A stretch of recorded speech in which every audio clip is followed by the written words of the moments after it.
Ante la iglesia repleta, una verdad brutal rompe el silencio y destruye todos los sueños en segundos. Humillada públicamente, ella huye sin rumbo, cargando solo el dolor y el peso de una acusación injusta.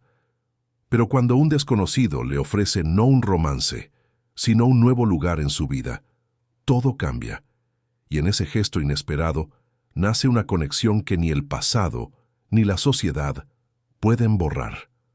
Si esta historia te interesó, no olvides suscribirte a nuestro canal y dinos desde qué ciudad estás viendo continuando. La parroquia de Nuestra Señora del Pilar, ubicada en el Linsintusintusin, barrio de Salamanca, en Madrid, estaba en su máximo esplendor aquel sábado de septiembre.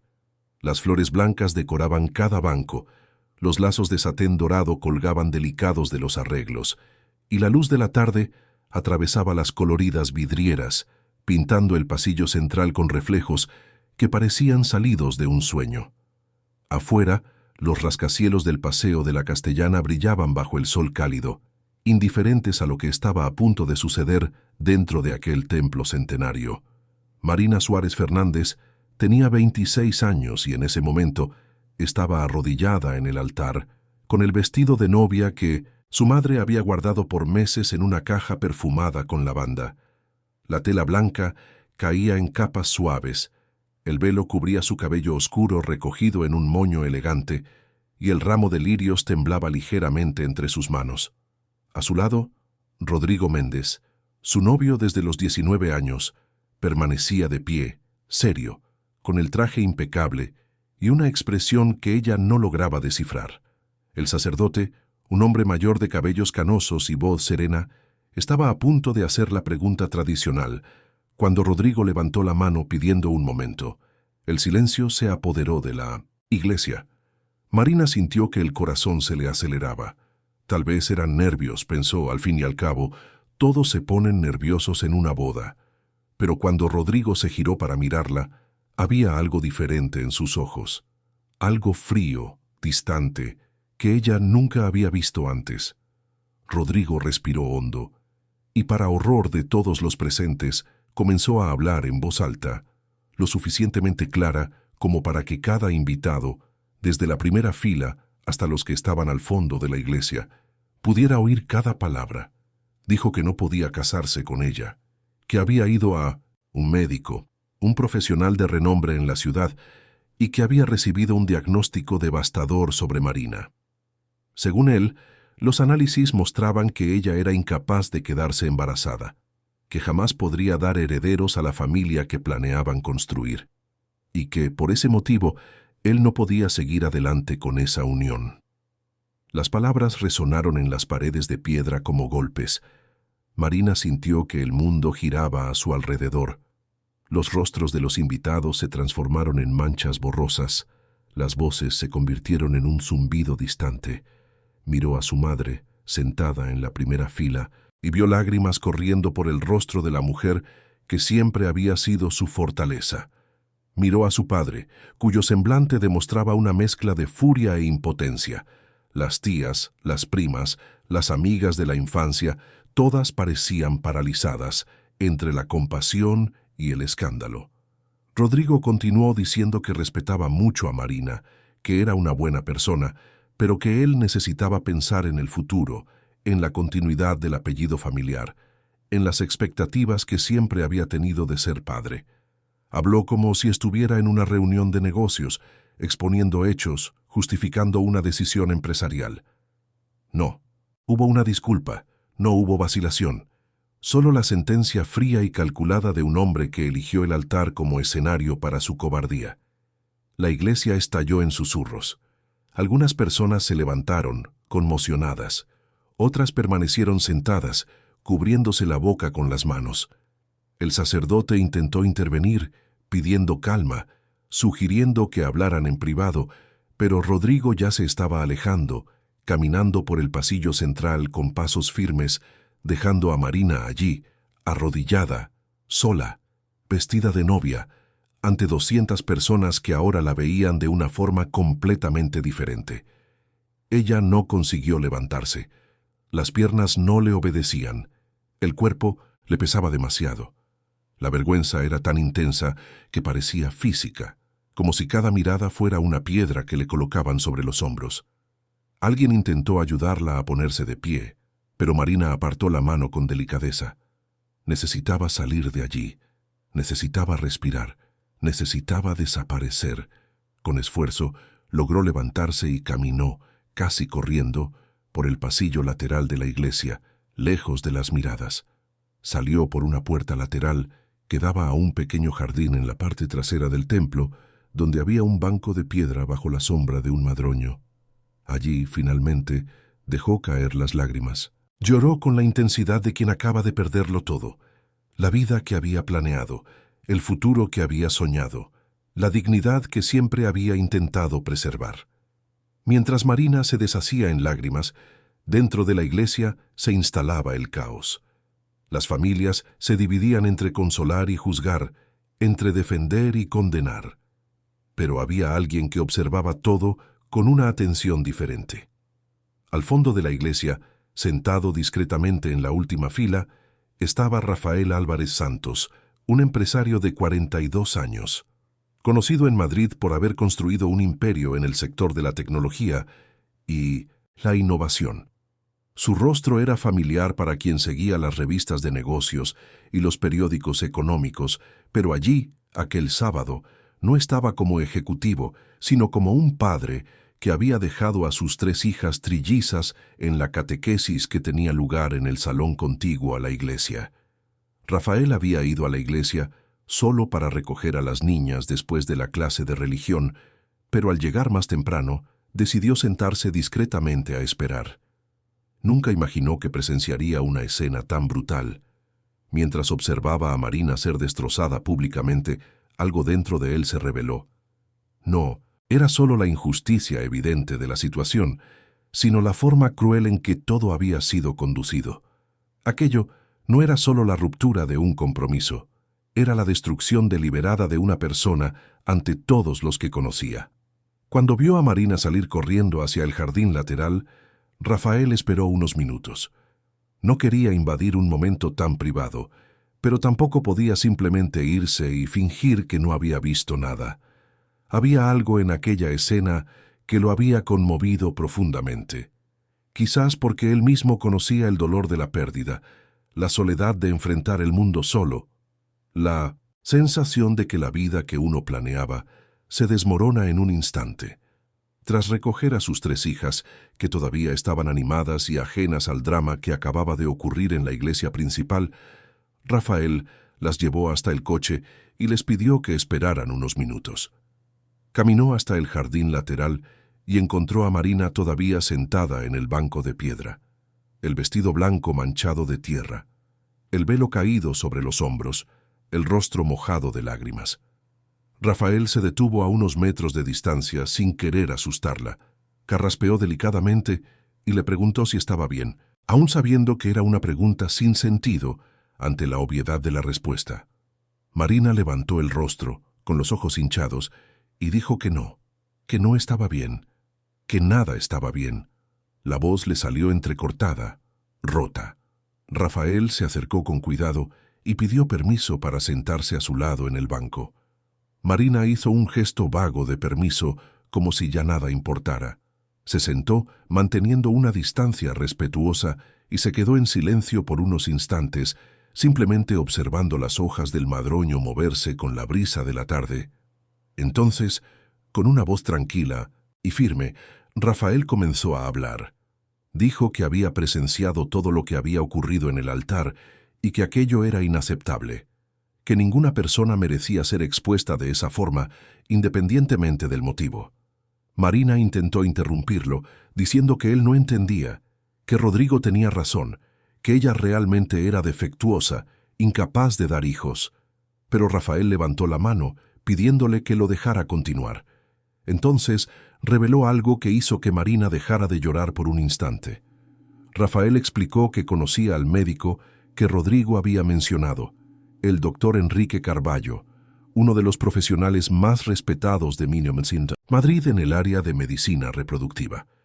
Dijo que ese médico era conocido precisamente por su ética rígida, por no violar jamás el secreto médico ni hacer afirmaciones a la ligera sobre la salud de ningún paciente, y que por lo tanto era extremadamente improbable que le hubiera dado el diagnóstico de la forma en que Rodrigo lo describió, y mucho menos que hubiera autorizado que tal información se hiciera pública.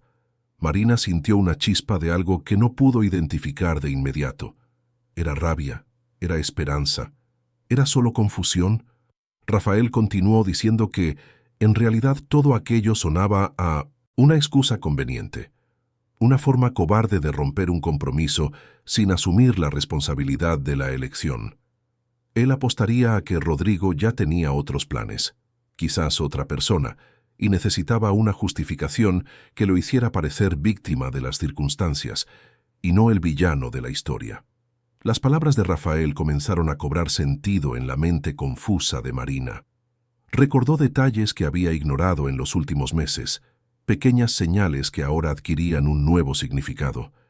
Las salidas cada vez más frecuentes de Rodrigo, las conversaciones telefónicas que interrumpía cuando ella entraba en la habitación, la creciente distancia emocional disfrazada de estrés laboral. Quizás Rafael tenía razón. Quizás todo no era más que una mentira elaborada para encubrir algo mucho más simple y mezquino. Rafael entonces cambió de tema. Le contó a Marina su propia historia. Habló de la esposa que había perdido hacía 3 años, de forma súbita e inesperada, dejándolo solo con 3 niñas de apenas 5 años en ese entonces, trillizas, 3 personalidades completamente diferentes, 3 formas distintas de lidiar con la pérdida de su madre, 3 necesidades que él intentaba satisfacer, pero en las que a menudo fracasaba. Describió cómo era la vida desde entonces. Una rutina de reuniones interminables, decisiones que movían millones de euros, viajes de negocios que lo alejaban de casa por días. Las niñas eran cuidadas por un equipo de niñeras, profesoras particulares, empleados eficientes.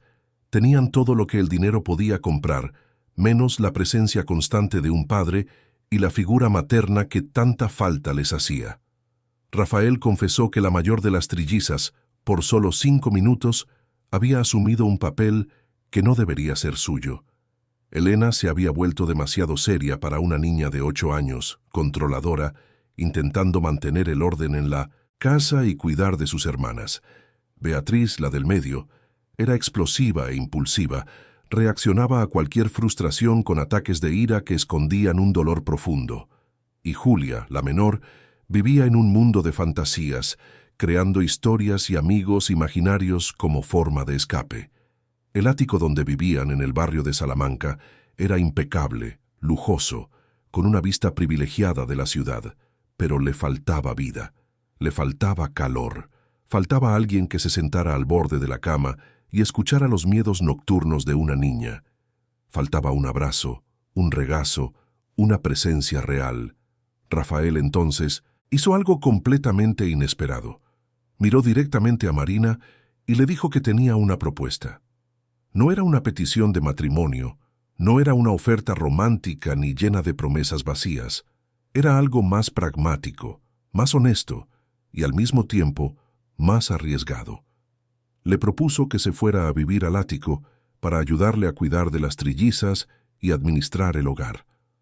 A cambio, le ofrecía respeto, dignidad, un espacio seguro lejos de las miradas juzgadoras del barrio, donde todos ya sabrían la historia de la iglesia, y la oportunidad de reconstruir su vida en un ambiente diferente.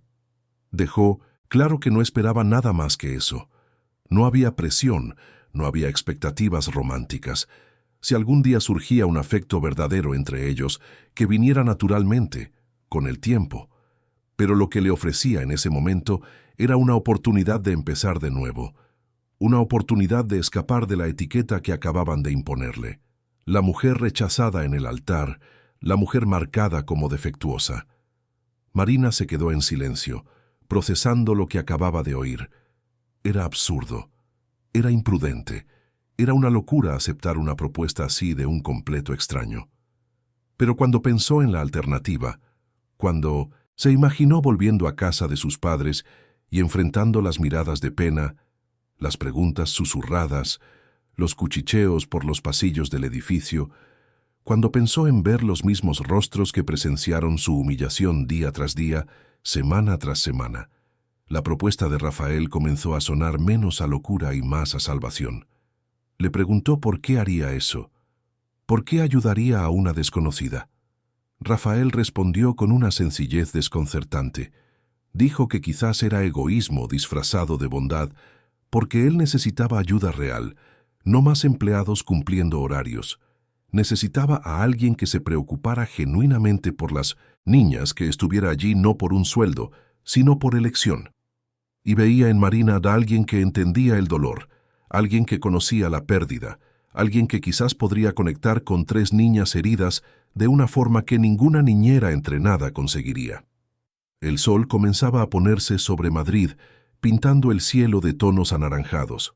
Fuera del jardín, el ruido de la ciudad continuaba indiferente. Los coches pasaban apresurados por la avenida. La gente seguía con sus vidas sin saber del drama que se había desarrollado en aquella iglesia. Marina miró el vestido blanco, ahora sucio y arrugado, símbolo de un futuro que nunca sería. Miró el ramo caído en el suelo, los pétalos de los lirios comenzando a marchitarse. Miró sus manos vacías, temblorosas. Y entonces, en un acto de valentía que ella misma no sabía que poseía, Marina tomó una decisión. Dijo que sí, aceptaba la propuesta. Iría con Rafael. Quizás era una locura, quizás era desesperación, quizás era solo el instinto de supervivencia de quien no veía otra salida. Pero en ese momento, con el corazón todavía sangrando y la dignidad hecha jirones, eligió confiar en un extraño que le había ofrecido no amor, no pasión, sino algo mucho más raro y valioso: respeto y una segunda oportunidad. Rafael asintió con seriedad y se levantó, extendiéndole la mano para ayudarla. Marina aceptó la mano, se levantó del banco y por segunda vez aquel día caminó hacia lo desconocido. Pero esta vez no se dirigía a un altar, se dirigía a un coche negro aparcado frente a la iglesia, donde 3 niñas de 8 años miraban curiosas por la ventana, sin imaginar que sus vidas también estaban a punto de cambiar por completo. Antes de entrar en el coche, Marina miró una última vez hacia la iglesia. Su madre estaba en la puerta, el rostro marcado por el llanto, pero en lugar de llamarla de vuelta, solo saludó con la mano, un pequeño gesto que llevaba tanto despedida como bendición. Su padre estaba al lado de su esposa, la expresión grave, pero sus ojos mostraban algo que Marina tardó segundos en reconocer: confianza. Confiaban en que ella sabía lo que estaba haciendo, aunque ella misma no estuviera segura. Marina entró en el coche, el vestido de novia ocupando casi todo el asiento trasero. Las 3 niñas la miraban fijamente con una mezcla de curiosidad y desconfianza. Rafael hizo las presentaciones brevemente, señalando a cada una. Elena, seria y observadora. Beatriz, con los brazos cruzados en postura defensiva. Julia, escondida detrás de un oso de peluche gastado. Marina intentó sonreír, pero el gesto le salió tembloroso, roto. El coche partió, dejando atrás el barrio, subiendo en dirección a la zona más exclusiva de Salamanca, donde los edificios se hacían cada vez más altos y lujosos. Marina observaba por la ventana cómo la ciudad se transformaba gradualmente. Las calles se hacían más anchas, las aceras más limpias, los árboles mejor cuidados. Era como si estuviera viajando a otro país, aunque todavía estuviera en Madrid. Cuando llegaron al complejo residencial donde vivía Rafael, Marina sintió el impacto de la realidad que la esperaba. El edificio era imponente, todo de cristal espejado, con un jardín frontal impecable y una portería con guardias de seguridad uniformados. El coche entró por el garaje subterráneo, aparcó en una plaza marcada con el apellido Álvarez, y todos bajaron. El ascensor privado subía directamente al ático. Las niñas estaban calladas, observando a Marina con atención. Cuando las puertas se abrieron directamente dentro del apartamento, Marina tuvo que hacer un esfuerzo para no quedarse con la boca abierta. El espacio era inmenso, techos altísimos, ventanales del suelo al techo con vistas panorámicas de la ciudad, muebles modernos y elegantes, obras de arte en las paredes. Todo gritaba lujo, sofisticación, poder. Pero había algo extraño en aquel ambiente perfecto. Juguetes esparcidos por la alfombra persa del salón, una muñeca abandonada sobre el sofá de cuero, dibujos pegados en la nevera de acero inoxidable, zapatillas pequeñas tiradas en la entrada. Era como si dos realidades coexistieran sin mezclarse por completo: el mundo adulto y corporativo de Rafael y el universo infantil y desordenado de las trillizas. Una mujer de mediana edad, vestida con un delantal, apareció desde la cocina. Rafael la presentó como doña Celia, la gobernanta que cuidaba de la casa. La mujer miró a Marina con evidente sorpresa, especialmente por el vestido de novia, pero tuvo la delicadeza de no hacer preguntas.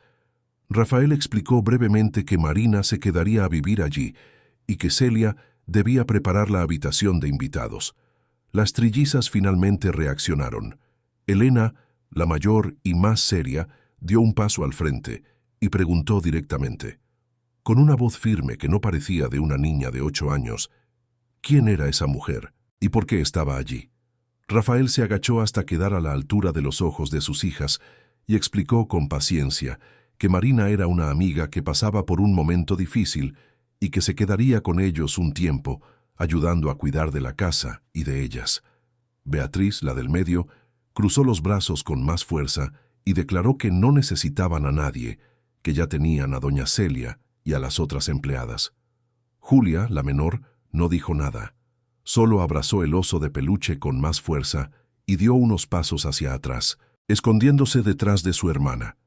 Marina sintió el peso de aquellas miradas infantiles, cargadas de desconfianza y miedo. No eran solo 3 niñas mimadas resistiéndose a una extraña en casa.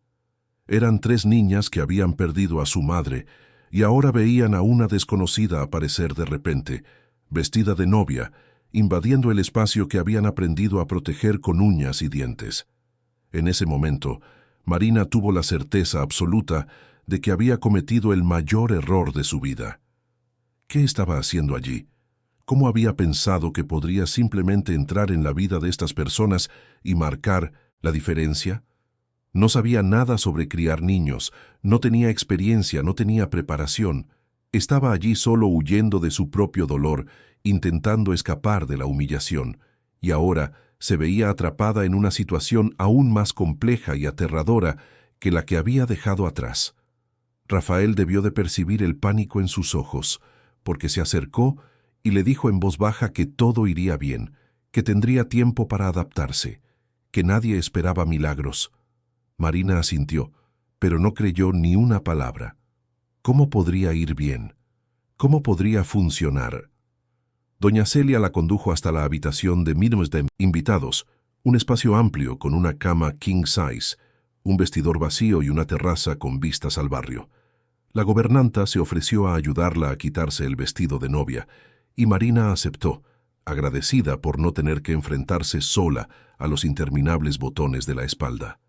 Cuando finalmente se vio libre de aquella prenda que ahora representaba solo dolor y vergüenza, se puso un camisón sencillo que doña Celia le prestó y se sentó al borde de la cama, exhausta. La noche cayó sobre Madrid. Desde la habitación, Marina podía ver las luces de la ciudad encendiéndose una a una, millones de pequeños puntos brillantes que parecían estrellas caídas sobre el hormigón. Oyó voces provenientes del salón, Rafael hablando con sus hijas, explicando, calmando. Oyó pasos por el pasillo, puertas cerrándose, la rutina nocturna de una casa que no conocía. Y entonces, en el silencio de la madrugada, cuando todo finalmente se calmó, Marina se permitió llorar de nuevo. Pero esta vez no lloró solo por la humillación del altar, o por la mentira de Rodrigo, o por el futuro destruido. Lloró también por la incertidumbre del presente, por el miedo al mañana, por la aterradora sensación de estar completamente perdida en una vida que no era la suya. Afuera, la ciudad seguía viva, indiferente. Y dentro de aquel ático de lujo, 4 almas heridas intentaban encontrar algún sentido en el caos en que se habían convertido sus vidas. Los primeros días de Marina en el ático fueron como caminar sobre hielo fino, cada movimiento calculado, cada palabra pensada 3 veces antes de ser dicha. Se despertaba temprano, incluso antes de que llegara doña Celia, y se quedaba observando la ciudad despertar a través de los enormes ventanales del salón. Madrid se despertaba por capas, primero los panaderos y trabajadores de la madrugada, luego los ejecutivos apresurados, y por último el caos total del tráfico de la mañana. Rafael salía siempre muy temprano, alrededor de las 6:30, con un maletín de cuero bajo el brazo y el móvil ya pegado a la oreja, resolviendo problemas incluso antes de llegar a la oficina. Se despedía de sus hijas con besos rápidos en la frente, siempre distraído, siempre con la mente ya en alguna reunión importante. Las niñas no siempre se despertaban a tiempo para verlo salir. La rutina de las trillizas estaba rígidamente establecida. Se despertaban a las 7, desayunaban lo que doña Celia preparaba, iban al colegio privado del barrio de 8 a 12, almorzaban en casa, tenían clases particulares de inglés, piano y ballet por las tardes, cenaban a las 7 de la noche y se acostaban a las 9. Todo cronometrado, todo planeado, como un engranaje bien aceitado que funcionaba independientemente del afecto o la conexión real.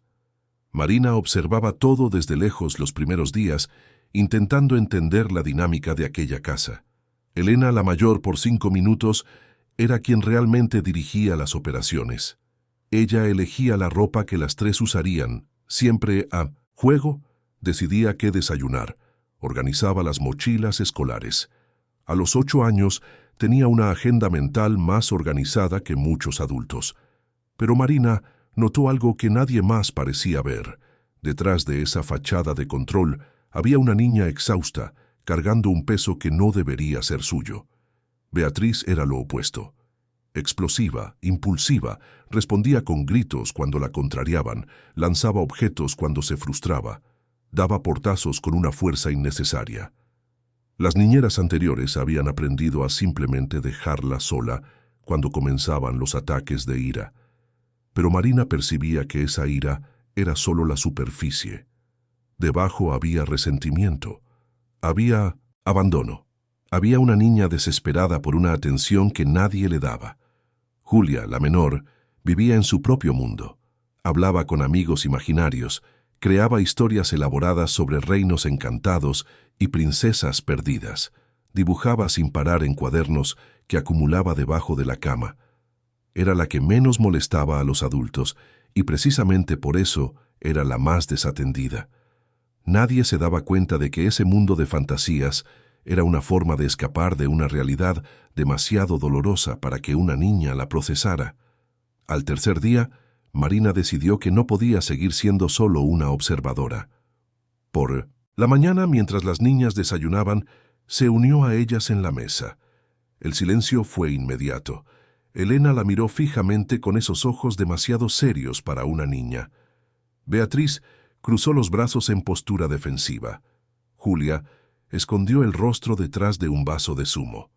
Marina no intentó forzar la conversación. Simplemente se sirvió café y una tostada y comió en silencio. Pero cuando Elena derramó zumo en la blusa del uniforme y soltó una exclamación de frustración, fue Marina quien se levantó primero. Cogió un paño húmedo y la ayudó a limpiar, diciendo que no era nada grave, que esas cosas pasaban. Elena la miró sorprendida, como si nadie hubiera tratado nunca un error suyo con tanta ligereza. Esa tarde, cuando las niñas volvieron del colegio, Marina estaba en la cocina intentando hacer un bizcocho de chocolate. Doña Celia se había ido más temprano, y la cocina estaba desordenada con cacerolas, cucharas y chocolate esparcidos por todas partes. Las trillizas se detuvieron en la puerta, observando la escena con curiosidad. Fue Julia quien preguntó primero con voz bajita qué estaba haciendo. Marina explicó que estaba intentando hacer un bizcocho, pero que nunca se le había dado bien cocinar y que probablemente lo estaba haciendo todo mal. Beatriz dio un paso adelante, olfateó el aire y declaró que se estaba quemando. Marina miró el caso y vio que tenía razón. El chocolate se había pegado al fondo y comenzaba a echar humo. Para sorpresa de Marina, Elena no se quejó ni llamó a doña Celia. En lugar de eso, cogió una cuchara, probó la mezcla que aún no se había quemado y dijo que solo necesitaba más leche condensada y menos fuego. Beatriz arrastró un taburete y comenzó a remover la mezcla con entusiasmo. Julia se encargó de preparar el molde, sus pequeñas manos trabajando con cuidado. Juntas, las cuatro lograron salvar la receta. Cuando el bizcocho estuvo listo, se lo comieron sentadas en el suelo de la cocina, riéndose de sus bocas manchadas de chocolate.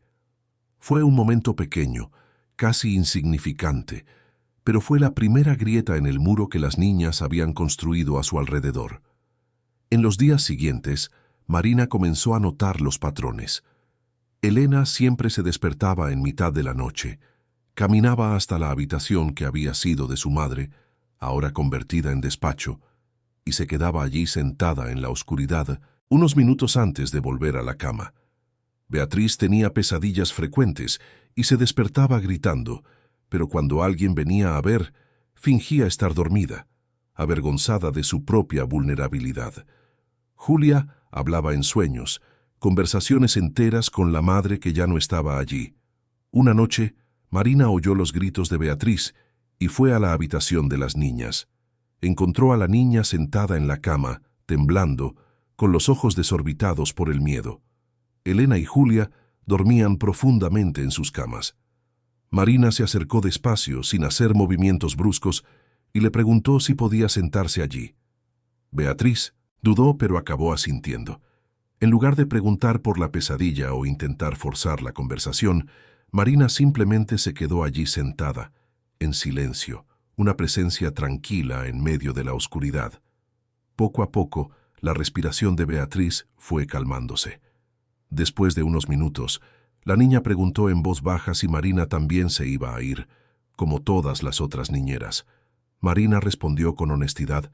Dijo que no sabía el futuro, pero que mientras estuviera allí, estaría de verdad presente. Beatriz entonces contó con la voz entrecortada que había soñado con su madre, que volvía, pero no reconocía a sus hijas, y se iba de nuevo. Marina sintió que el corazón se le encogía. Atrajo a la niña hacia un abrazo, y Beatriz, que siempre se resistía a las demostraciones de afecto, esta vez se dejó abrazar. Lloraron juntas allí, en la habitación oscura, dos almas heridas compartiendo su dolor.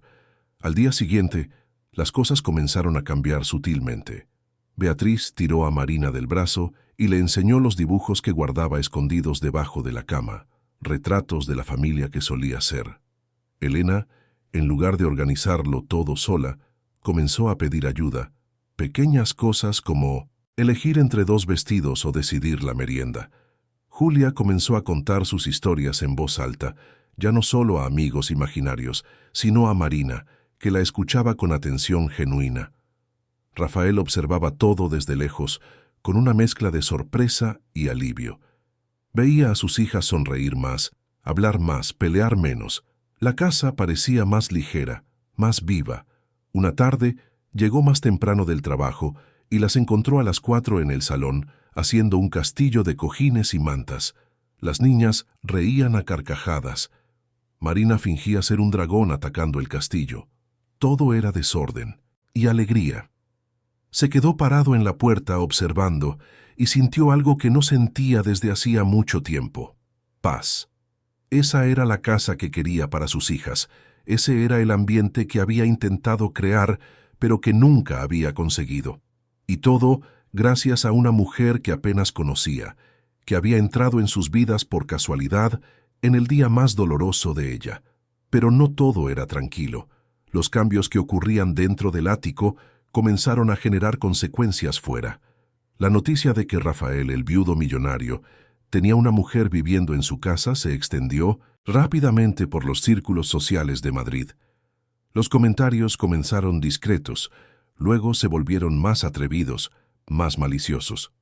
Fue entonces cuando apareció Clarisa Mendoza. Hermana menor de la difunta esposa de Rafael, Clarisa era una mujer de 35 años, ejecutiva en una multinacional, soltera convencida y extremadamente ambiciosa. Siempre había tenido una relación complicada con su hermana mayor. una mezcla de amor y envidia. Cuando su hermana murió, Clarisa asumió el papel de guardiana de la memoria familiar, visitando a sus sobrinas los domingos, participando en decisiones importantes, manteniendo una presencia constante en la vida de Rafael. Pero la verdad era que Clarisa nunca había querido realmente la responsabilidad de criar a 3 niñas. Le gustaba la parte bonita, los almuerzos en restaurantes caros, las fotos en las redes sociales mostrando a la tía dedicada, pero huía de las partes difíciles, de las noches en vela, de las rabietas, de las constantes demandas emocionales. Para ella, las trillizas eran más una extensión del estatus familiar que personas reales con necesidades reales. Cuando se enteró de que una extraña vivía en el ático, cuidando de sus sobrinas, Clarisa sintió que su territorio estaba siendo invadido. Apareció sin avisar un sábado por la mañana, usando la llave que Rafael le había dado años atrás para emergencias. Entró en el salón y encontró a Marina ayudando a las niñas a montar un puzzle gigante en el suelo. El enfrentamiento fue inmediato. Clarisa exigió saber quién era esa mujer y qué estaba haciendo allí. Las trillizas se pusieron tensas. Elena se levantó instintivamente, interponiéndose entre Marina y su tía. Rafael, que estaba en el despacho, oyó las voces alteradas y vino a ver qué pasaba. Clarisa no esperó explicaciones. Comenzó a atacar a Marina directamente, diciendo que sabía muy bien quién era, la mujer rechazada en el altar, la que fue humillada públicamente por no poder tener hijos. Sus palabras eran crueles, calculadas para herir. Dijo que alguien con la reputación manchada no debería estar criando a las herederas de una familia respetable, que aquello era inapropiado e incluso peligroso. Marina palideció. Las heridas que comenzaban a cicatrizar se abrieron de nuevo con violencia. Intentó hablar, defenderse, pero las palabras no le salían. Fue Elena quien reaccionó. La niña de 8 años se plantó frente a Marina y le dijo a su tía con una firmeza impresionante que no sabía nada, que Marina las cuidaba mejor que nadie desde que su madre se fue, que las escuchaba cuando lloraban, las abrazaba cuando tenían miedo, se quedaba cuando la necesitaban.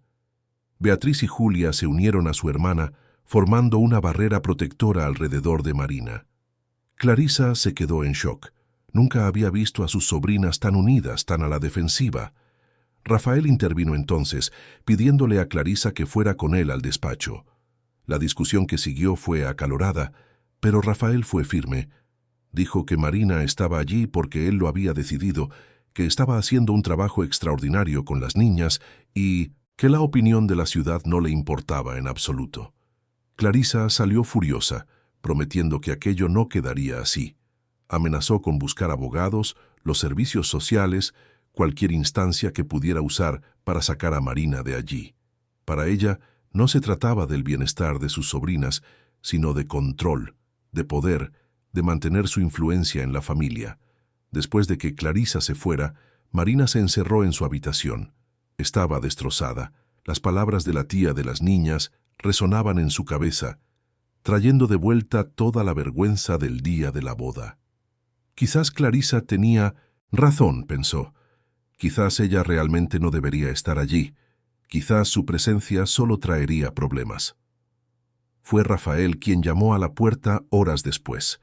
Marina abrió, con los ojos rojos de tanto llorar.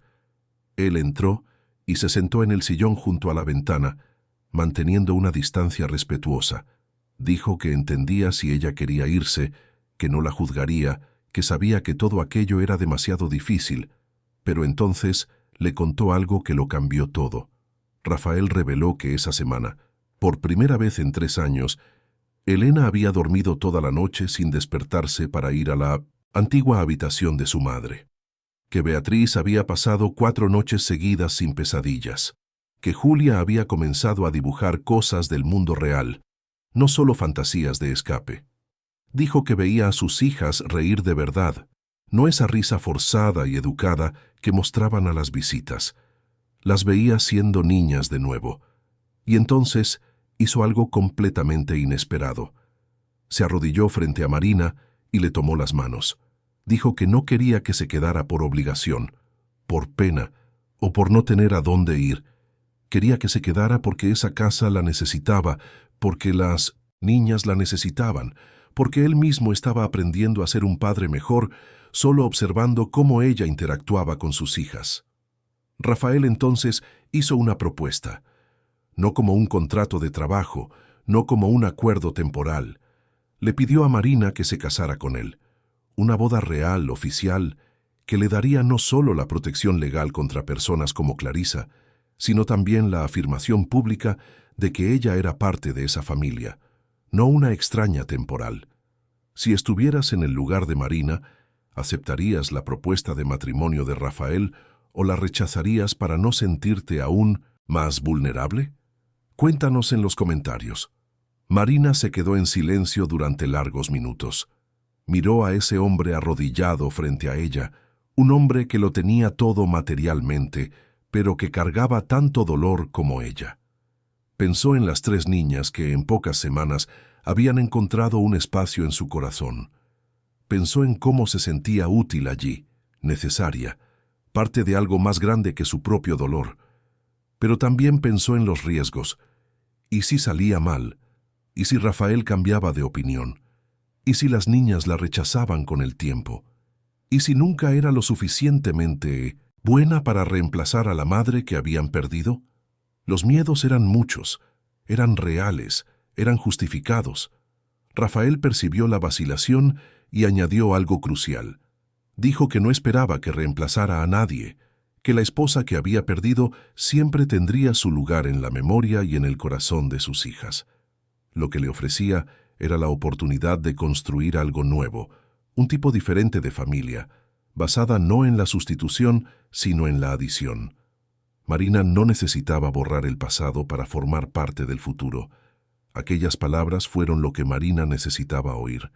Se dio cuenta de que no la estaban llamando para ocupar el lugar de otra persona, sino para crear su propio lugar en esa historia. Con lágrimas en los ojos, respondió que sí.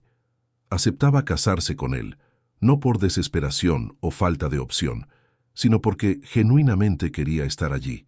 Quería formar parte de esa familia herida y compleja. Rafael la abrazó, y por primera vez desde que se conocieron, hubo un calor real en ese abrazo.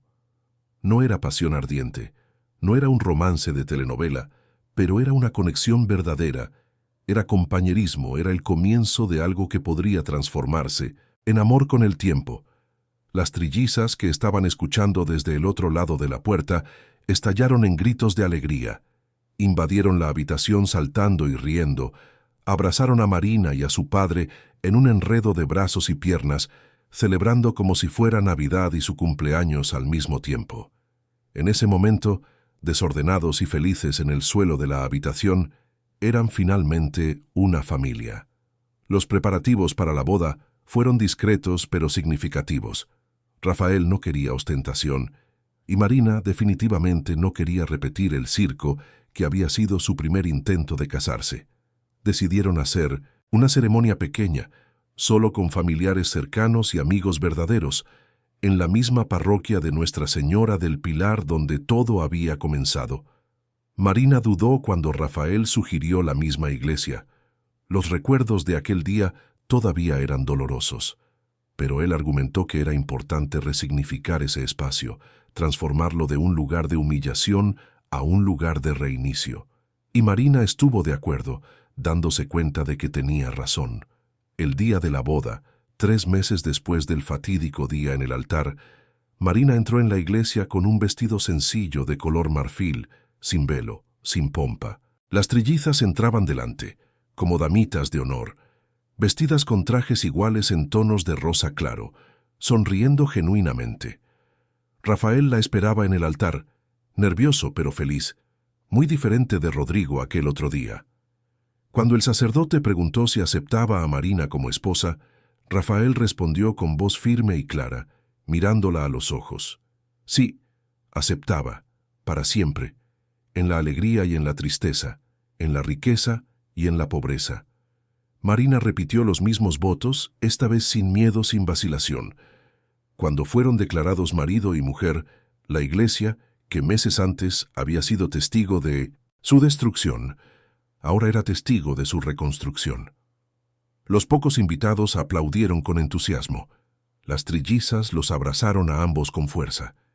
Y Marina sintió, por primera vez en meses, que quizás realmente era posible volver a ser feliz. La celebración fue pequeña, en un restaurante elegante del barrio, solo para la familia y amigos cercanos. Notablemente ausente estaba Clarisa, que había rechazado la invitación con un correo electrónico frío y formal. Los padres de Marina estaban allí, emocionados, felices de ver a su hija sonreír de nuevo. Algunos compañeros de trabajo de Rafael asistieron, impresionados por la transformación que veían en su jefe, siempre serio y distante. Durante la cena, Elena pidió la palabra.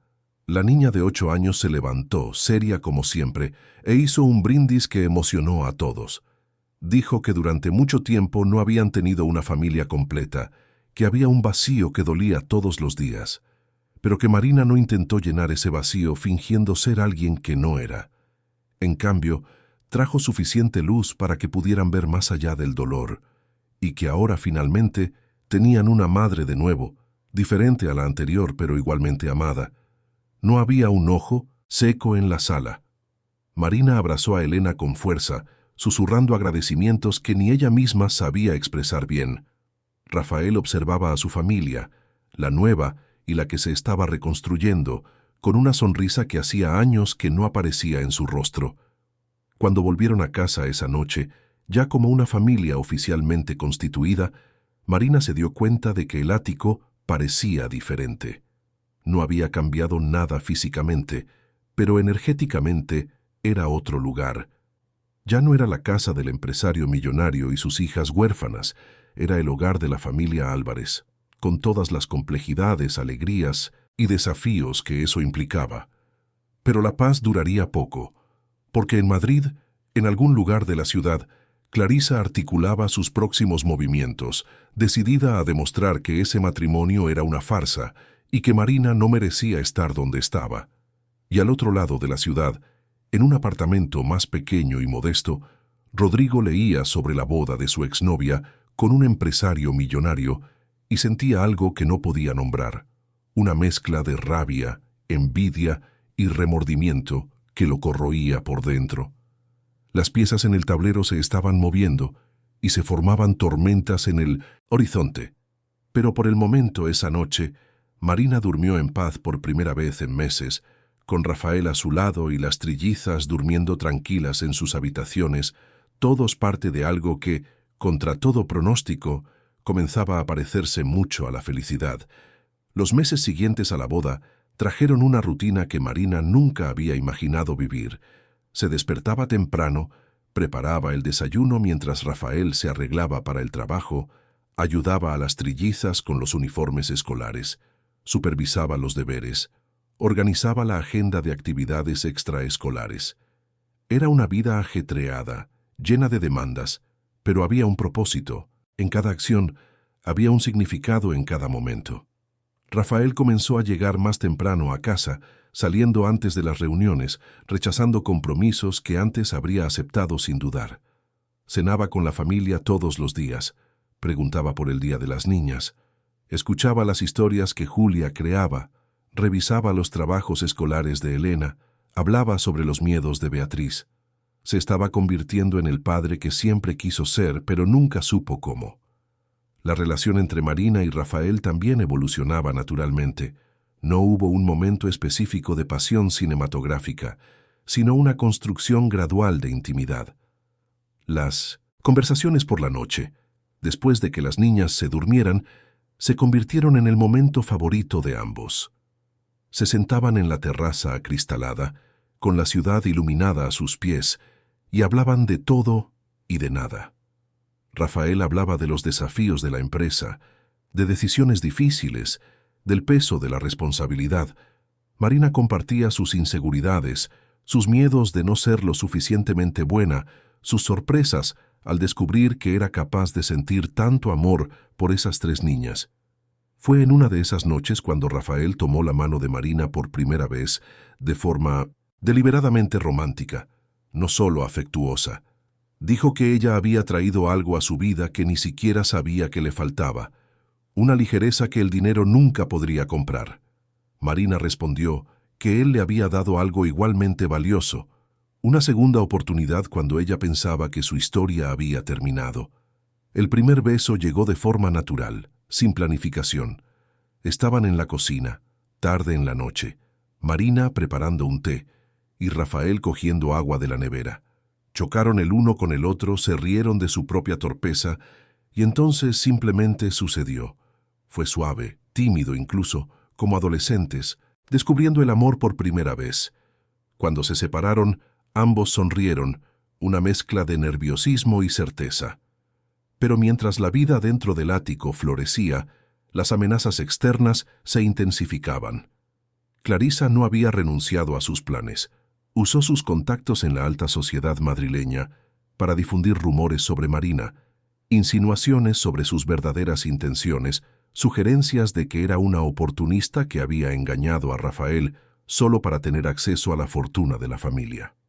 Los comentarios llegaron a oídos de Rafael a través de compañeros de trabajo que mencionaban lo que oían en los clubes exclusivos y cenas benéficas. Rafael intentaba proteger a Marina de esos chismes, pero era imposible controlarlo por completo. Algunas madres del colegio de las niñas comenzaron a mirar a Marina con desconfianza, a alejar a sus hijas de las trillizas, como si la mancha de la madrastra pudiera contaminar a sus hijos. Las trillizas percibían los cambios. Elena oyó a dos compañeras comentar que su nueva madre era la mujer con la que nadie quiso casarse. Beatriz se metió en una pelea en el colegio cuando un niño se burló de su familia. Julia comenzó a tener pesadillas de nuevo, soñando que Marina se iba y ellas se quedaban solas otra vez. Fue entonces cuando sucedió algo inesperado. Marina comenzó a sentir náuseas por la mañana, una fatiga constante que no podía explicar. Inicialmente pensó que era estrés, el peso emocional de todo lo que estaba enfrentando. Pero cuando los síntomas persistieron durante semanas, doña Celia, con su sabiduría de quien había criado a 4 hijos, le sugirió discretamente que fuera a ver a un médico. Marina concertó una cita con una ginecóloga que doña Celia le había recomendado, la doctora Fernanda Olivera, una profesional respetada y conocida por su discreción. En la elegante consulta de la doctora Fernanda, en una mañana lluviosa de junio, después de una serie de pruebas, Marina recibió la noticia que lo cambiaría todo. Estaba embarazada. De aproximadamente 8 semanas. El diagnóstico era claro, inequívoco. La mujer que había sido públicamente etiquetada como incapaz de quedarse embarazada llevaba una vida dentro de sí. Marina se quedó en shock absoluto. Las lágrimas comenzaron a caer incluso antes de que pudiera procesar la información por completo. La doctora Fernanda le tomó la mano con amabilidad, preguntándole si estaba todo bien, si el embarazo era deseado. Marina asintió, intentando explicar entre sollozos que no eran lágrimas de tristeza, sino de una mezcla compleja de alivio, alegría, vindicación y miedo. Le contó a la médica toda la historia, la boda interrumpida, la acusación pública de infertilidad, la humillación, la etiqueta que había llevado durante meses. La doctora Fernanda escuchó todo con atención profesional, pero sus ojos mostraban una empatía genuina. Cuando Marina terminó, la médica dijo algo importante. Explicó que los diagnósticos de infertilidad eran complejos. Requerían múltiples pruebas a lo largo de meses, y nunca se harían a la ligera ni se comunicarían de la manera en que Rodrigo lo había hecho. Dijo que, muy probablemente, todo no había sido más que una mentira deliberada, una excusa cruel para justificar una ruptura que él no tuvo el valor de hacer honestamente, y que ahora, con ese embarazo, Marina tenía la prueba concreta de que había sido víctima de una farsa. Marina salió de la consulta en estado de trance, se sentó en el coche en el aparcamiento y se quedó allí durante largos minutos, simplemente procesando. Estaba embarazada, iba a tener un hijo. La familia que estaba construyendo iba a tener un miembro más. Las trillizas tendrían un hermano o una hermana. Rafael sería padre de nuevo. Y ella, Marina, que había sido llamada defectuosa, demostraría al mundo entero que aquello era mentira. Pero junto con la alegría venía el miedo. ¿Cómo reaccionaría Rafael? Se había casado con ella sin esperar más hijos. Estaba cómodo con la familia de 4 que habían formado. ¿Y si él no quería? ¿Y si pensaba que se había quedado embarazada a propósito para atraparlo? Las inseguridades que Marina creía haber superado volvieron con fuerza. Decidió no contárselo inmediatamente. Necesitaba procesarlo, planificarlo, encontrar el momento adecuado. Pero guardar un secreto de ese calibre resultó más difícil de lo que había imaginado. Las náuseas matutinas eran cada vez más intensas.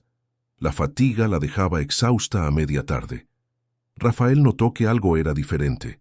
Le preguntó si estaba bien, si necesitaba algo.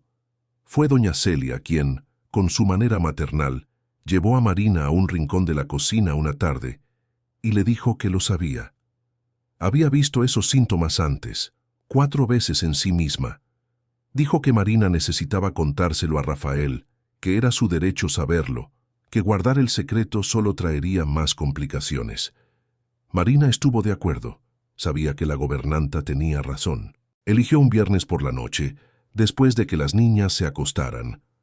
Rafael estaba en la terraza, mirando la ciudad como hacía a menudo después de días difíciles de trabajo. Marina se unió a él, con el corazón latiendo tan fuerte que estaba segura de que él podía oírlo. Comenzó contándole los síntomas que había estado sintiendo, la visita a la médica, las pruebas.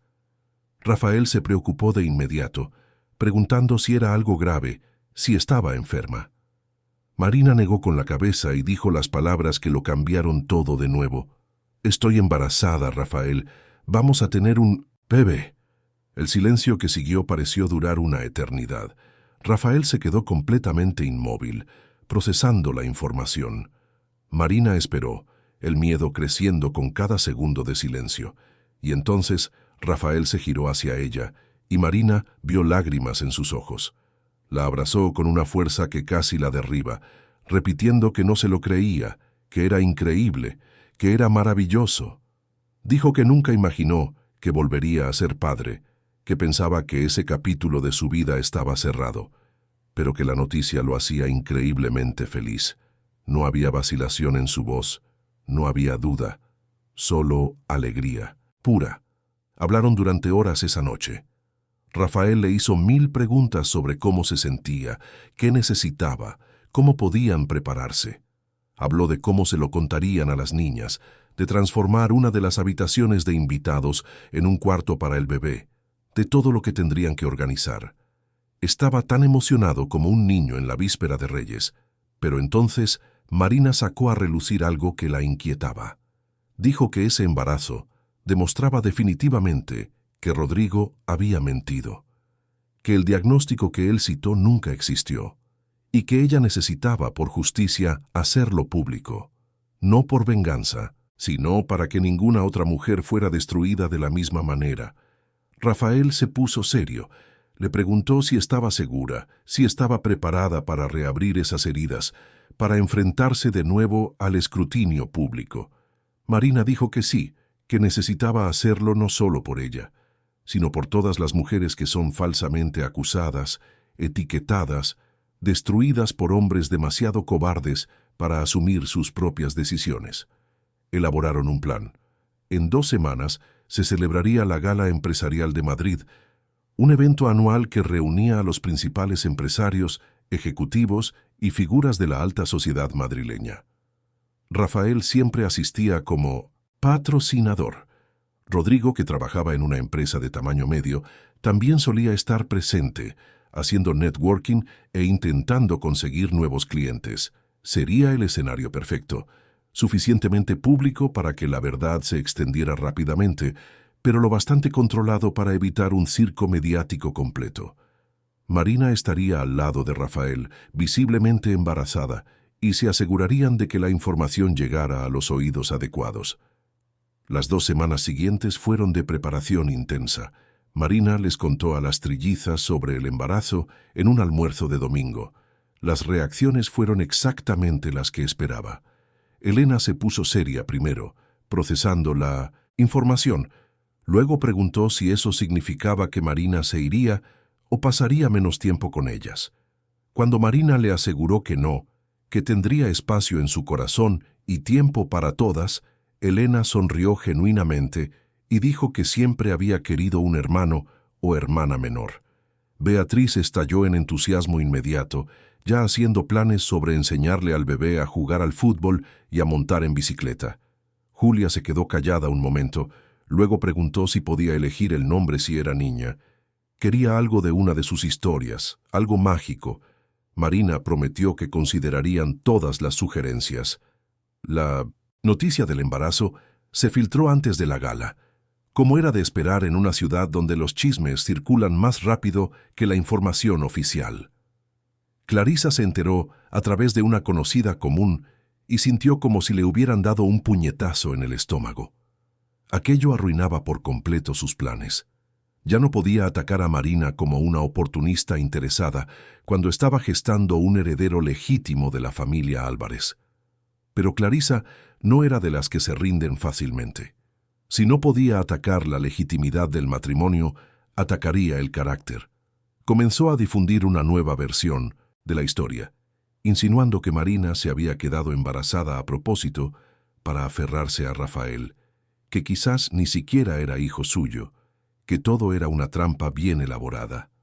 Las insinuaciones llegaron a oídos de Rafael a través de un primo lejano, que llamó preocupado. Rafael se enfureció, no con Marina, sino con Clarisa. Decidió que era hora de establecer límites definitivos. Concertó una reunión con su cuñada en su oficina. El encuentro fue tenso y definitivo. Rafael dejó claro que Clarisa ya no era bienvenida en el ático, que sus visitas a las sobrinas tendrían que ser programadas previamente y supervisadas, y que cualquier nuevo intento de difamar a Marina resultaría en medidas legales. Clarisa salió de la oficina humillada y furiosa, jurando que aquello no quedaría así. Finalmente llegó la noche de la gala empresarial. El evento tenía lugar en el salón noble de un hotel de 5 estrellas en el Paseo de la Castellana. Marina eligió un vestido de fiesta que acentuaba delicadamente su ya perceptible barriga. No intentó ocultarla, al contrario, quería que todos la vieran. Rafael estaba a su lado, orgulloso, protector. Cuando entraron en el salón, las cabezas se giraron. Los susurros comenzaron de inmediato. Allí estaba la mujer rechazada en el altar, ahora casada con uno de los empresarios más exitosos de Madrid, visiblemente embarazada. Rodrigo estaba al otro lado del salón cuando los vio entrar. Estaba acompañado de Amanda, una mujer rubia y elegante con la que se había casado 6 meses después de cancelar la boda con Marina. Amanda también estaba embarazada, pero aún al principio, con una barriga prácticamente imperceptible. A Rodrigo se le heló la sangre cuando vio a Marina. El encuentro era inevitable. En eventos como ese la gente circula, saluda, establece contactos.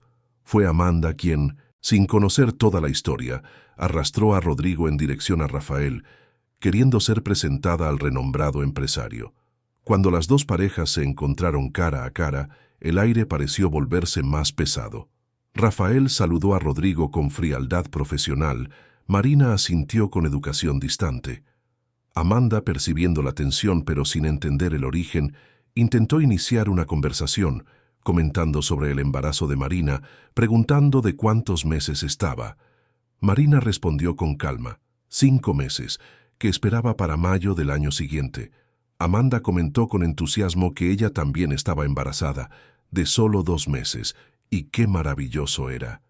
Entonces, sin malicia, preguntó si Marina ya tenía otros hijos. Fue Rafael quien respondió con una sonrisa que no le llegaba a los ojos. Dijo que Marina era la madrastra de sus 3 hijas y que ese sería su primer hijo biológico. Y añadió, mirando directamente a Rodrigo, que algunas personas les habían informado de que Marina no podía quedarse embarazada, pero que obviamente esa información era completamente errónea. Rodrigo palideció. Amanda miró confundida de su marido a Marina, comenzando a atar cabos. Marina entonces, con una calma que la sorprendió incluso a ella misma, dijo que, en efecto, Le habían informado en un momento muy público de su vida de que era incapaz de engendrar hijos, que esa información falsa había destruido su reputación y le había causado un sufrimiento inconmensurable, pero que su embarazo actual demostraba definitivamente que todo no había sido más que una mentira. La conversación comenzaba a atraer la atención. La gente de alrededor dejó de hablar para escuchar. Rodrigo intentó alejarse, pero Marina no había terminado. Añadió en voz clara, para que todos la oyeran, que había buscado al médico que supuestamente le dio el diagnóstico, el doctor Enrique Carballo, que estaba presente en el evento, y que el respetado profesional había confirmado que jamás había examinado a Marina, jamás había dado tal diagnóstico y jamás autorizaría que información médica se divulgara de la forma en que se hizo. En ese momento, el doctor Enrique, que estaba a pocos metros, se giró y confirmó con la cabeza, el rostro serio. Dijo en voz alta que, en efecto, nunca había examinado a esa señora y que su nombre había sido utilizado indebidamente en una situación deplorable, que estaba considerando tomar medidas legales contra quien había usado su reputación profesional para encubrir una mentira. El escándalo era completo. Todos a su alrededor miraban a Rodrigo con una mezcla de conmoción y desaprobación. Amanda dejó caer la copa de champán que sostenía, los cristales esparciéndose por el suelo de mármol. Miró a su marido con horror, dándose cuenta de que había destruido públicamente a otra mujer con una mentira elaborada. Rodrigo intentó defenderse, balbuceando explicaciones incoherentes, pero las palabras salían sin sentido. Intentó decir que había habido un malentendido, que quizás otro médico, que la información le había llegado a través de terceros, pero nadie se creía la historia. La verdad era obvia para todos allí. Amanda se dio la vuelta y salió del salón, con lágrimas corriendo por su rostro. Rodrigo fue tras ella, pero antes de salir, miró una última vez a Marina. No había rabia en esa mirada, solo la vergüenza de quien ha sido expuesto por lo que realmente era, un cobarde que destruyó a una persona inocente para ocultar su propia debilidad.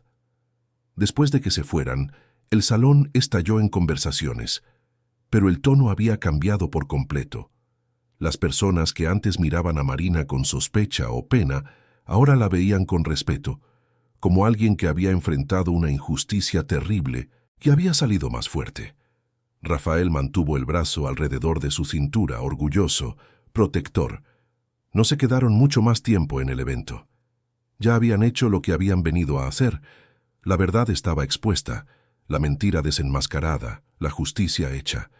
Salieron del hotel y subieron al coche, donde finalmente Marina permitió que las lágrimas cayeran. Pero no eran lágrimas de tristeza, eran de alivio, de liberación, de cierre. Rafael condujo en silencio hasta casa, dándole espacio para procesarlo todo. Cuando llegaron al ático, las trillizas todavía estaban despiertas, esperando ansiosas saber cómo había ido. Doña Celia las había mantenido entretenidas con películas y palomitas, pero las niñas estaban en la ventana vigilando la llegada de sus padres. Marina les contó, en una versión adaptada para niños, que la verdad había sido revelada, que las mentiras sobre ella estaban deshechas. Elena abrazó a Marina con fuerza, diciendo que siempre supo que todo era mentira. Beatriz declaró que Rodrigo era un idiota, palabra que le valió una regañina amable de Rafael, pero que hizo reír a todos. Julia preguntó si ahora Marina estaba feliz de verdad, y ella respondió que sí, que lo estaba. Esa noche, después de que las niñas finalmente se durmieran, Rafael y Marina se quedaron en la terraza mirando las luces de Madrid. Ella colocó la mano de él sobre su vientre, donde una vida pequeña y preciosa crecía. Él le besó la frente y le dijo que era el hombre más afortunado del mundo, no por el dinero o el éxito, sino porque la había encontrado a ella, y juntos estaban construyendo algo que ninguna fortuna podría comprar, una familia verdadera. Y allí, en lo alto de un rascacielos en la ciudad más grande de España, dos personas que habían sido rotas por el pasado miraban hacia el futuro con renovada esperanza, sabiendo que los mejores capítulos de sus historias aún estaban por venir. Los meses siguientes a la gala fueron de transformación completa en la vida de la familia Álvarez. La noticia del enfrentamiento entre Marina y Rodrigo se extendió rápidamente por los círculos sociales de Madrid. Las opiniones se dividieron, como siempre sucede, pero la mayoría de las personas con sentido de la justicia reconocieron el coraje de Marina al exponer una mentira tan cruel. Amanda pidió el divorcio a Rodrigo 2 semanas después del evento. Descubrió que él había comenzado la relación con ella cuando aún estaba prometido a Marina, confirmando la sospecha de que la mentira sobre la infertilidad había sido solo una excusa conveniente para encubrir una traición. La reputación de Rodrigo en el mundo empresarial quedó manchada. Muchos clientes cancelaron contratos y acabó teniendo que irse de Madrid, mudándose al interior para intentar reconstruir su vida lejos de las miradas juzgadoras. Clarisa, tras las amenazas de Rafael, disminuyó considerablemente sus ataques. Siguió amargada, pero había aprendido que había límites que no podía traspasar sin graves consecuencias. Las visitas a sus sobrinas se volvieron raras y superficiales, más por obligación social que por afecto genuino. Mientras tanto, dentro del ático, la vida seguía su curso natural y caótico. El embarazo de Marina avanzaba sin complicaciones. La barriga crecía cada mes y con ella crecía también la emoción de las trillizas. Elena había asumido el papel de consultora oficial de nombres, creando listas extensas y organizadas con opciones para niño y niña. Beatriz ya planeaba qué deportes le enseñaría al bebé, insistiendo en que el fútbol sería esencial. Julia dibujaba la habitación del bebé en sus cuadernos, con detalles fantásticos de castillos y estrellas. Rafael transformó una de las habitaciones de invitados en un cuarto de bebé, digno de una revista de decoración. Contrató a una diseñadora especializada, pero dejó que Marina y las niñas tomaran todas las decisiones importantes sobre colores, muebles y decoración. El resultado fue un espacio hermoso y acogedor, con tonos suaves de verde menta y blanco, nubes pintadas en el techo y un móvil artesanal que Julia insistió en hacer con la ayuda de su madre. En una tarde de diciembre, durante la ecografía morfológica, Marina y Rafael descubrieron que sería un niño. Las niñas estallaron de alegría cuando se enteraron. Elena dijo que ahora la familia estaba equilibrada, 4 chicas y 2 chicos. Beatriz celebró diciendo que tendría un compañero para jugar al fútbol. Julia declaró que el nombre tenía que ser Pedro, como el príncipe de una de sus historias favoritas. Y así quedó decidido. Pedro Álvarez sería el nombre del nuevo miembro de la familia. El embarazo también unió aún más a Marina y Rafael.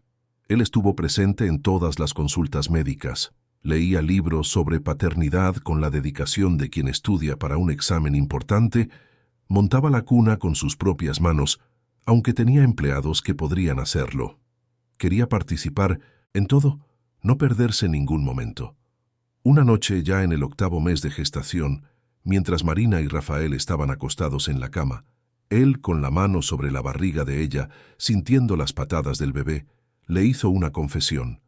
Dijo que cuando se casó con su primera esposa, no estaba emocionalmente preparado para ser padre. La noticia de las trillizas lo tomó por sorpresa. Entró en pánico con la responsabilidad. Trabajó demasiado para huir del miedo a fracasar. Y cuando ella murió, se sintió culpable por no haber aprovechado cada momento, por haber dejado que el trabajo consumiera el tiempo que debería haber dedicado a la familia. Pero ahora, dijo él, era diferente. Estaba presente, consciente, agradecido. Y todo gracias a Marina, que le había enseñado lo que realmente importaba en la vida. Marina lloró, como lloraba por cualquier cosa en esos días de hormonas a flor de piel. Pero eran lágrimas de pura felicidad.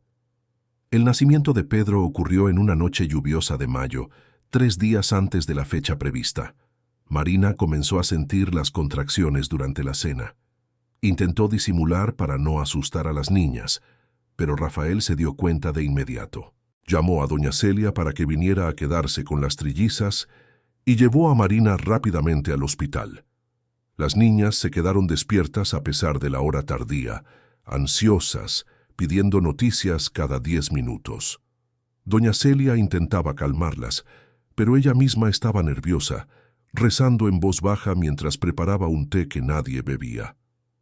En el hospital, todo sucedió rápido. El parto fue intenso, pero sin complicaciones. Rafael estuvo al lado de Marina todo el tiempo, sosteniendo su mano, secando su sudor, repitiendo palabras de aliento.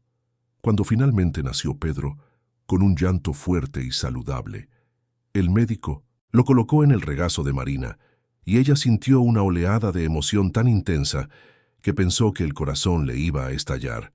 Rafael lloró abiertamente al ver a su hijo. Abrazó a Marina y al bebé, agradeciéndole por ese regalo, por esa segunda oportunidad de ser padre, de hacer bien lo que sentía que había hecho mal antes. El bebé tenía los ojos oscuros, una pelusa de pelo castaño y un llanto que parecía capaz de despertar a todo el hospital. Cuando finalmente pudieron recibir visitas, las trillizas invadieron la habitación como un huracán de emociones. Elena sostenía un ramo de flores que ella misma había elegido en la floristería del hospital.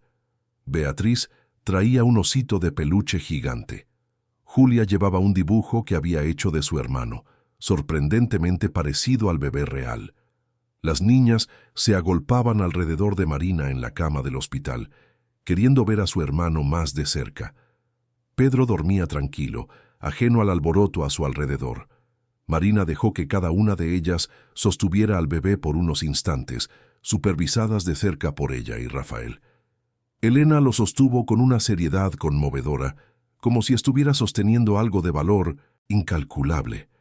Beatriz se quedó sin palabras por primera vez en su vida, simplemente mirando maravillada. Julia canturreó en voz baja, una nana que había inventado especialmente para su hermano. En esa habitación de hospital, con las suaves luces del amanecer entrando por la ventana y la lluvia tamborileando en el cristal, la familia Álvarez estaba completa. No eran una familia tradicional. No tenían todos la misma sangre corriendo por sus venas, pero estaban unidos por algo más fuerte que la genética. Un amor elegido, construido día a día, ladrillo a ladrillo. Los primeros meses con Pedro en casa fueron desafiantes, como lo son para cualquier familia con un recién nacido. Las noches sin dormir, los cambios interminables de pañales, el llanto que a veces parecía no tener razón, pero había alegría en cada momento, incluso en los más agotadores. Las trillizas ayudaban como podían, cogiendo pañales, haciendo muecas para que el bebé se riera, cantándole para que se durmiera. Rafael asumió parte de las tareas nocturnas, insistiendo en que Marina descansara cuando fuera posible. Cambiaba pañales, daba el biberón de madrugada, acunaba a su hijo para que volviera a dormirse. Era el padre que siempre quiso ser y que ahora finalmente conseguía ser. Pedro crecía rápido como todos los bebés. La primera sonrisa llegó a las 6 semanas, provocando gritos de alegría de sus hermanas. El primer diente apareció a los 5 meses, causando noches difíciles, pero también celebración. Los primeros pasos llegaron a los 10 meses, animados por las trillizas que se sentaban en el suelo formando un círculo de aliento. Mientras Pedro crecía, las trillizas también cambiaban. Elena, con la llegada de su hermano y viendo a Marina asumir naturalmente el papel de cuidadora principal, consiguió finalmente soltar el control excesivo que mantenía sobre todo. Volvió a ser una niña, a jugar sin culpa, a reír sin el peso de la responsabilidad sobre sus hombros. Sus notas escolares seguían siendo impecables, pero ahora también sabía divertirse. Beatriz, con alguien a quien cuidar que era aún más vulnerable que ella, encontró un propósito para toda esa energía explosiva. Se convirtió en la protectora oficial de su hermano, alejando cualquier peligro imaginario, defendiéndolo con la ferocidad de una leona. Sus ataques de ira disminuyeron drásticamente, reemplazados por una dedicación conmovedora al pequeño Pedro. Julia continuó en su mundo de fantasías, pero ahora incluía a su hermano en sus historias. Pedro era el príncipe en sus cuentos, el héroe de sus aventuras imaginarias. Y cuando creció un poco, le encantaba escuchar las elaboradas historias que su hermana creaba, con los ojos muy abiertos por el encanto. Los años pasaron a un ritmo que parecía simultáneamente rápido y lento. rápido cuando miraban hacia atrás y se daban cuenta de lo mucho que habían crecido los niños. Lento cuando vivían cada día, cada momento precioso. Las trillizas crecieron y cada una siguió su camino natural. Elena, siempre la más estudiosa y organizada, se licenció en Administración de Empresas y comenzó a trabajar en la empresa de su padre, mostrando un talento natural para los negocios y el liderazgo. Pero a diferencia de su padre en su juventud, ella sabía equilibrar el trabajo y la vida personal. Había aprendido de los errores que casi destruyeron a la familia. Beatriz encontró su vocación en el trabajo social. Se licenció en trabajo social y se fue a trabajar a una ONG que atendía a niños en situación de vulnerabilidad en las periferias de Madrid. Canalizó toda esa energía explosiva para luchar por la justicia social, para dar voz a los que no la tenían. Rafael se sorprendió al principio, pero se sintió inmensamente orgulloso cuando comprendió la pasión genuina de su hija por esa causa. Julia, sin que a nadie le sorprendiera, siguió una carrera artística. Se licenció en Bellas Artes y se convirtió en ilustradora de libros infantiles, llevando al papel las historias fantásticas que siempre había creado en su mente. Sus libros tuvieron éxito no solo entre los niños, sino también entre los adultos que buscaban reencontrar la magia de la infancia. Pedro creció rodeado del amor de 4 madres, porque sus hermanas siempre se vieron también como responsables de él. Se convirtió en un chico alegre, creativo y amable. Tenía un poco de cada una de sus hermanas en su personalidad: la inteligencia y organización de Elena, la pasión y energía de Beatriz, la creatividad y sensibilidad de Julia. Y también llevaba mucho de sus padres: la determinación de Rafael, la empatía de Marina. Rafael y Marina envejecieron juntos, no de la forma que describen los cuentos de hadas, sino de la forma real y verdadera. Tuvieron momentos de tensión, discusiones sobre finanzas y la educación de los hijos, días en los que estaban demasiado cansados para mostrar afecto. Pero siempre volvían el uno al otro, siempre recordaban el banco de la iglesia donde todo comenzó. Siempre agradecían la segunda oportunidad que la vida les había dado. El ático, que un día fue un espacio lujoso pero emocionalmente vacío, se transformó en un verdadero hogar. Las paredes ahora estaban llenas de fotos de familia, dibujos de los niños enmarcados, recuerdos de viajes y momentos especiales. Ya no era solo una dirección de prestigio, era el corazón de una familia que se había reconstruido contra todo pronóstico. 20 años habían pasado desde aquel fatídico día en la iglesia. Marina tenía ahora 46 años, Rafael 62. Las trillizas eran mujeres adultas y exitosas. Pedro era un joven de 19 años que estudiaba ingeniería. La familia había crecido con yernos, nueras y hasta 2 nietos, fruto del matrimonio de Elena. En una tarde de sábado, Marina estaba en la terraza del ático, esa misma terraza donde tantas conversaciones importantes habían tenido lugar a lo largo de los años. Observaba la ciudad, que había cambiado tanto, pero seguía siendo la misma Madrid caótica y fascinante. Rafael estaba a su lado, con el pelo ahora completamente canoso, la postura menos erguida que antes, pero la mirada todavía llena de vida. El interfono sonó interrumpiendo el momento tranquilo. Era el portero, diciendo que había una joven que quería hablar específicamente con Marina. No era alguien de la familia, ni una amiga cercana. Solo decía que necesitaba hablar con la señora que un día fue rechazada en el altar y que reconstruyó su vida. Marina se sorprendió. Esa historia era de hacía tanto tiempo, aunque nunca había sido completamente olvidada. De vez en cuando todavía aparecía en artículos sobre superación, en publicaciones de redes sociales sobre nuevos comienzos. Pero era raro que alguien llamara a su puerta por eso. Le pidió al portero que hiciera subir a la joven. Unos minutos después el ascensor se abrió directamente en el vestíbulo del ático y salió una chica de aproximadamente 25 años. Tenía los ojos rojos de llorar, el rostro hinchado, la ropa arrugada. Llevaba un dolor tan palpable que Marina lo reconoció de inmediato. La joven se presentó como Camila, Dijo que había leído sobre la historia de Marina años atrás, había guardado el nombre y ahora, en el momento más oscuro de su vida, había decidido buscarla.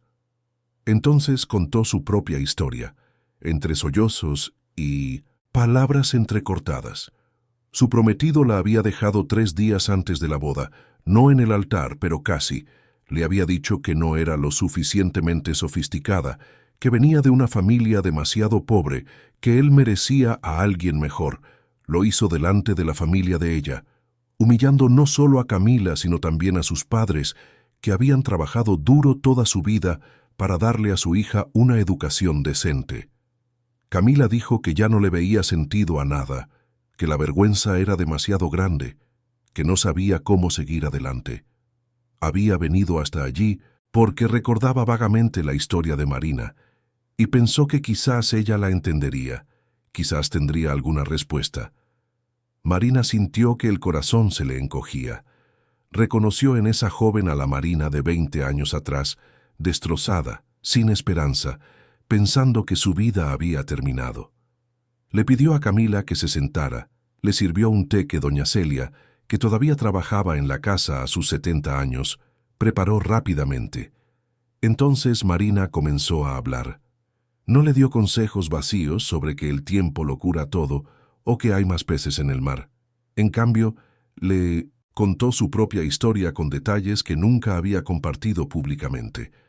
Habló del dolor, de las noches en vela, de la vergüenza que parecía física, pero también habló de la elección de aceptar la ayuda de un extraño, del coraje de empezar de nuevo incluso con miedo, de la lenta reconstrucción de la autoestima. Señaló las fotos en las paredes. Le mostró a las trillizas, ahora mujeres adultas y realizadas, que un día fueron niñas heridas que desconfiaban de ella. Le mostró a Pedro, su hijo, que demostró que las mentiras que se contaron sobre ella eran falsas. Le mostró a sus nietos, jugando en el jardín suspendido del edificio. Le mostró a Rafael, su marido de 20 años, que la eligió no por pena, sino porque reconoció en ella la fuerza que ella misma aún no sabía que poseía. Marina le dijo a Camila que el dolor que sentía ahora era real, válido, y que nadie tenía derecho a minimizarlo, pero que ese dolor no definía quién era ella, que ser rechazada por alguien no significaba ser rechazable, que a veces las peores cosas que nos suceden son en realidad redireccionamientos hacia algo mejor. Explicó que ella también había pensado que su vida había terminado en ese banco de la iglesia, pero que en realidad fue allí donde comenzó su verdadera vida. No porque encontrara un príncipe azul que la salvó, sino porque se vio forzada a descubrir una fuerza interior que no sabía que poseía.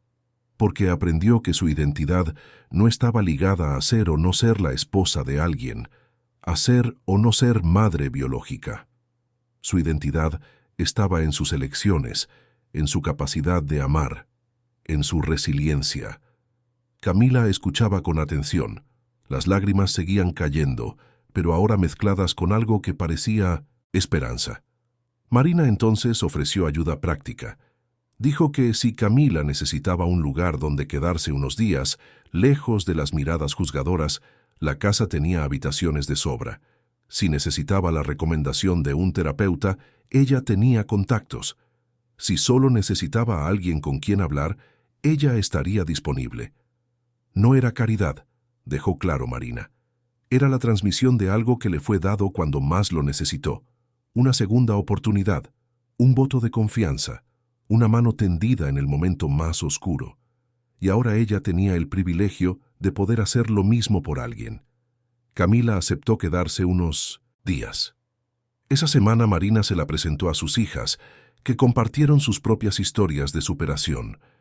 Beatriz habló sobre canalizar el dolor en algo productivo, mostrando el trabajo que hacía en la ONG. Elena compartió cómo había aprendido a no definir su valor por lo que otros pensaban de ella.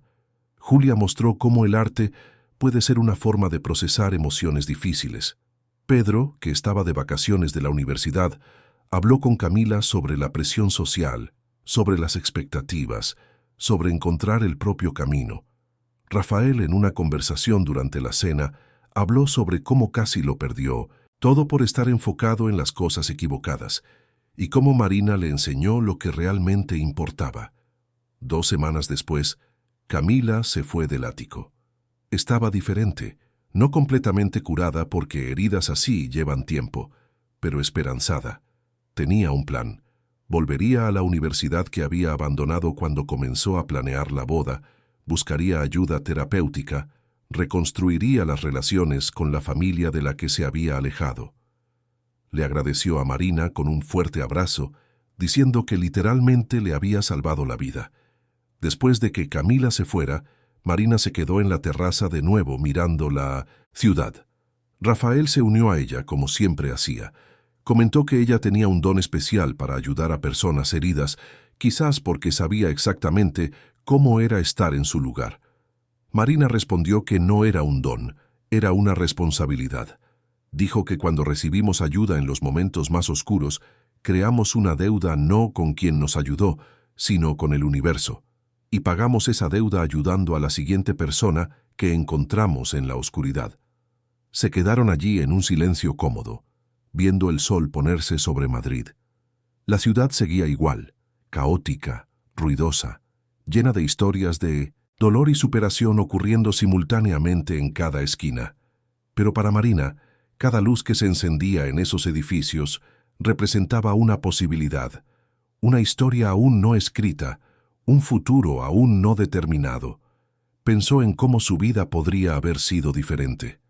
Si Rodrigo no hubiera mentido, se habría casado con él. Probablemente sería miserable en una relación sin amor verdadero. Nunca habría conocido a Rafael. Nunca habría sido madre de las trillizas. Nunca habría tenido a Pedro. La humillación que pareció el fin del mundo en ese momento fue, en realidad, el portal a una vida que ni siquiera sabía que era posible. Ni el dinero, ni el lujo del ático, ni el estatus de ser la esposa de un empresario exitoso definían su felicidad. Lo que importaba eran los abrazos apretados de sus hijas cuando llegaban a almorzar los domingos, las risas de Pedro contando historias de la universidad, los nietos pidiéndole a la abuela que contara de nuevo la historia de cómo conoció al abuelo, las miradas cómplices que intercambiaba con Rafael después de tantos años juntos. Importaban las pequeñas cosas que habían construido a lo largo de los años, las tradiciones familiares que crearon, como las cenas de los viernes donde todos se reunían obligatoriamente, los viajes anuales a la playa, las fiestas de cumpleaños ruidosas y llenas de vida, las conversaciones profundas en la madrugada cuando alguien necesitaba desahogarse. La historia de Marina no era sobre una mujer rechazada que encontró a un hombre rico y vivió feliz para siempre. Era sobre una mujer que fue destruida y eligió reconstruirse, que fue etiquetada y se negó a aceptar la etiqueta, que fue rota y se rehizo en algo más fuerte, y en el proceso ayudó a sanar a otras personas rotas, creando una familia que no existiría sin el dolor por el que todos pasaron. Mientras el último rayo de sol desaparecía en el horizonte, Marina tomó la mano de Rafael y sintió una profunda gratitud. No gratitud porque él la hubiera salvado, porque ella sabía que nadie puede salvar a nadie.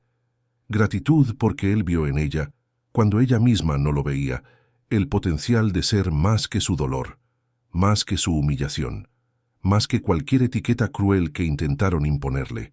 Y ahora, 20 años después, ella podía hacer lo mismo por otras personas. Podía ser la mano extendida, el voto de confianza, la segunda oportunidad que alguien necesitaba.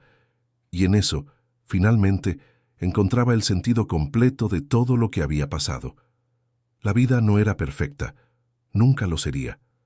Todavía había días difíciles, todavía había preocupaciones por las hijas, por Pedro, por los nietos. Todavía había momentos de duda, de cansancio, de frustración, pero había amor, había propósito, había conexión real.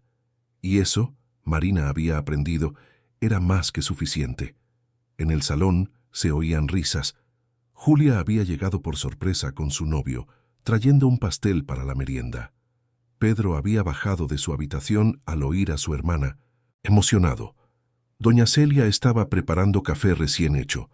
Era solo otro sábado normal en la familia Álvarez, lleno de ruido, desorden y mucho, mucho amor.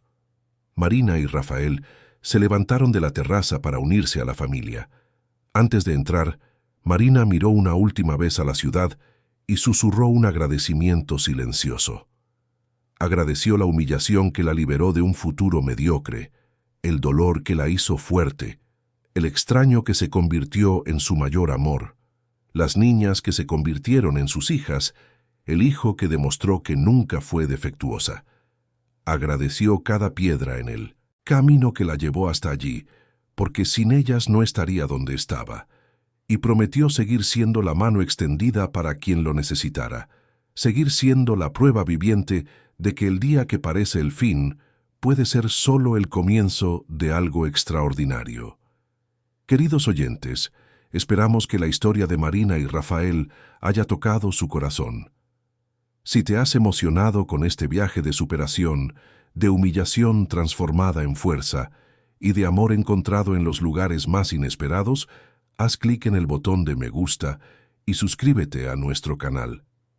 Cuéntanos en los comentarios qué parte de la historia te ha marcado más, si alguna vez has pasado por una situación de rechazo y cómo la superaste, o si conoces a alguien que necesitaría escuchar una historia como esta.